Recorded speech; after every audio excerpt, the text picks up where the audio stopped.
Welcome back to another episode of Making Events Awesome Live. And oh, look, new bounties. Woo, yeah. I've added in my latest awards just for your excitement and joy. Hey, I'm Warwick Merry, CSP, Certified Speaking Professional, Certified Virtual Presenter.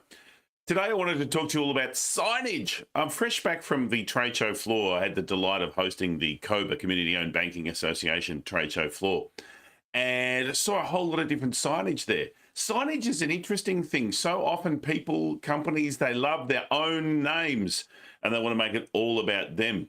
But that's not the best way to have great signage. I wanted to talk about that now. With the signage, some of you might be thinking, well, I don't exhibit, I don't care, I don't sponsor. This signage, maybe you put a sign up at the local footy game, maybe having a yard sale and you want to put some signage up. Signage, the principles for signage really are applicable for whatever you're choosing to do. And if you're running an event, you want sponsors who love the response they get. So maybe giving them a bit of guidance around their signage is going to help. So let's go through some of the basics about signage and what makes great signage. And the reason that I'm talking about it today is that I spent over 12 months on a permanent trade show in the US, in Dallas, Texas, and I've done a lot of work around trade shows with the events that I've been hosting over the last 20 years or so. So I've seen a lot of what works and what doesn't. When you go to the trade show floor, typically the platinum sponsor has the massive signage hanging from the ceiling, which is great. Like, it's nice branding. At the end of the day, you got to look at what am I here at the show for? And typically it's to get leads. We're talking about speed dating. You don't sign a deal, you don't consummate the relationship, but what you'll do is get that speed dating, get that first date, get a phone number, get a contact. That kind of big box signing is great to let people know where you are, but often people don't look up. So let's consider some of the key principles that make a big difference with signage. And the first one is you got to be able to read it. Sometimes when you've got that big box signage upstairs, yeah, you can't see it. You don't read it.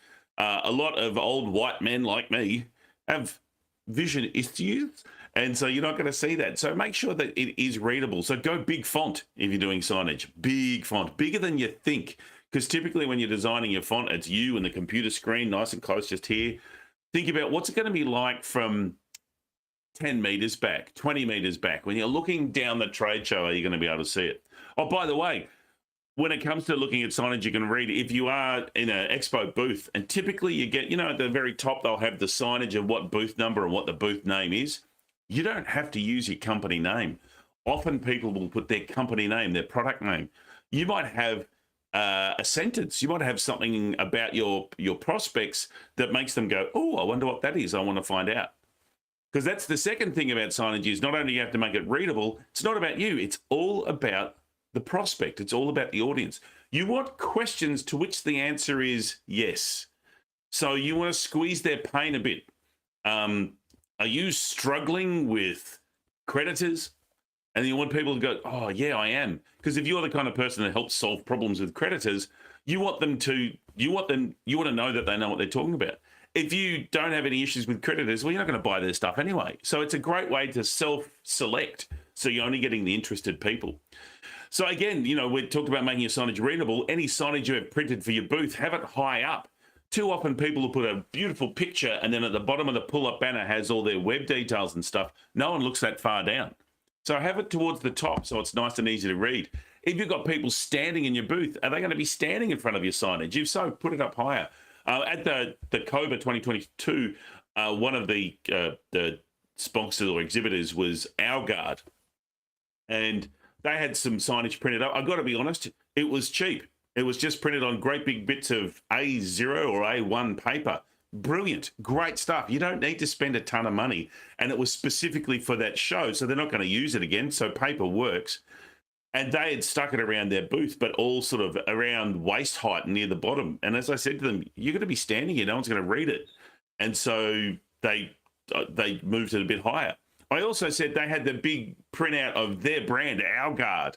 And I said to them, I have to be frank, no one cares. And they had that I'm offended, look, it's our brand. I said, well, look, you had it printed and it had dithering, so it had the jagged edges on it and it looked crap.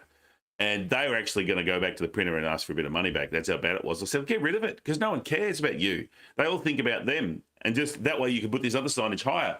And they actually did that and said that it made a massive difference to the people who came up. They had some great questions. Part of the competition they were running was to tell a dad joke around banking, because it's a banking industry. And they got some great responses into that. But the signage was what's attracted people. So having that signage relevant to the prospect and having it readable is really important. The third thing is, don't get into details. Often some people will try and print everything about what they do. Just have it nice and simple. Just the key one or two things, the one or two messages that your focus is for this market at this event at this time. It'll make all the difference.